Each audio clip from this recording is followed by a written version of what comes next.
I'm going to introduce you to Rush, Scopus lacustris, proper bulrush.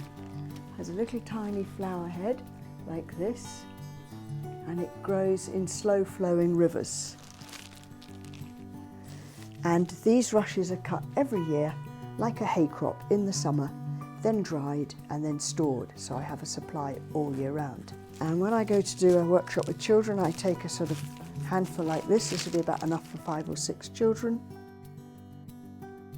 These rushes have been slightly damped beforehand. I left them outside overnight, and then you could just spray them with a watering can or run them under the tap, and then I wrap them in a damp cloth.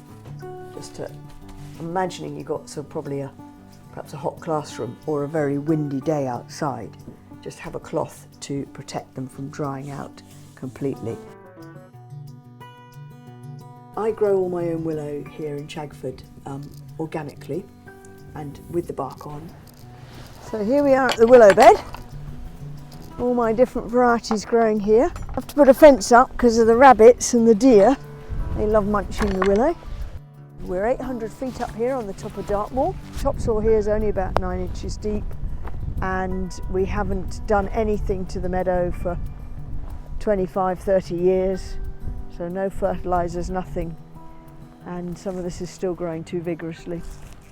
So this is all 1 year growth. So I've cut them every single year since I planted them about 22 years ago. So I'm just going to cut some fresh willow from Flanders red stump. I prefer using a knife to cut. Some people use secateurs, and you can get close to the stool, as they call it, like this. From one stool you'll get a lot of different sizes, as that's just how it grows. So there's a great deal of sorting and grading that goes on afterwards. And by coppicing it like this every year, I get a good crop of nice small withies. I don't want great big fat ones. Children can't weave those, and you can't make fine baskets with great big fat ones anyway. I'm trying to cut that as close as possible. I've got quite enough willow here for all my needs, all the baskets that I make, all my teaching needs, and selling surplus. And this is only about, I don't know, it's about 1/6 of an acre, if that. So you plant them really close together, and that forces them to go upwards, and then that's how you can get the nice small shoots. And a school willow bed is a tremendously fabulous project which teaches the kids so much about growing really useful materials. That's a coppiced stool. There you go, those are the butts, and I make sure I put them all the same way. And you can imagine, when I'm in full flow in December, January, cutting this, there'll be great big bundles, not this tiny size. That's a nice little bit of colour of Flanders red, this one is called. Salix alba Discipiens fragilis Flanders red, if you really want to know it all.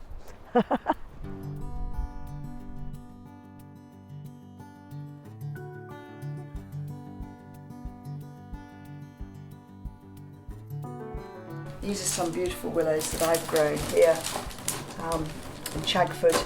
Different varieties give you different colours. And again, I harvest them and then dry them. So this time the crop is harvested in the winter when the leaves have fallen, and I'll put it on a rack to dry the willow, and then when it's completely dry, I re-soak it. Now that's if you're being a professional basket maker. For children's projects, you can use what we call semi-green or fresh willow. It won't matter.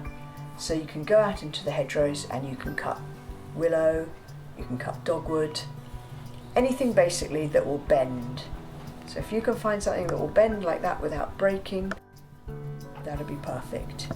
So if anybody wants a kind of kit situation for a class, just let me know and I will put the right amount of rush together and the right amount of willow for you.